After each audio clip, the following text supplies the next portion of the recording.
Hey guys, Jose here with Volkswagen of Puyallup again. I just wanted to go over another feature of the Taos on the SE and above trims. You do have App Connect. This is also on a lot of our other vehicles as well. What you do is you go here to where it says App, and it's going to bring up this screen. Welcome to App Connect. You can use the USB-C ports down here, and it's going to let you use MirrorLink, Apple CarPlay, or Android Auto to use your phone and its systems here. So the nav, anything like that, music's going to pop up here as well. You go here to Settings, and then you're going to go to Mobile Devices. Now it's going to search, and then it's going to find me. It uses the Wi-Fi in the car as well as the Bluetooth to be able to project. So I'm going to go here, go to the Bluetooth, and then I'm going to find the car. It's right here, my VW 6229.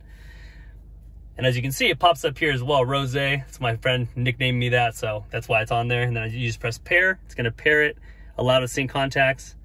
And then here's just to play the music through Bluetooth. This is for phone calls. And then Apple CarPlay is going to be this one right here. Wi-Fi is turned on. And so this is the CarPlay button here. So I click that, and now it's connecting to the Apple CarPlay. And you got to give it a second, and then it's going to pop up all my stuff here, as well as my maps, everything like that, and use CarPlay now.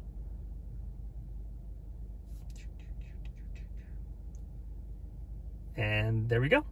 So now it's got my maps loaded in. It already knows how to get me to my home. It's got my phone there, and it knows I use my Spotify, and it'll load it up first. So if you use Apple Music, it's actually going to put that there first. If you like Waze, it'll even put that up there. So it customizes itself to what you like to do. And that's it.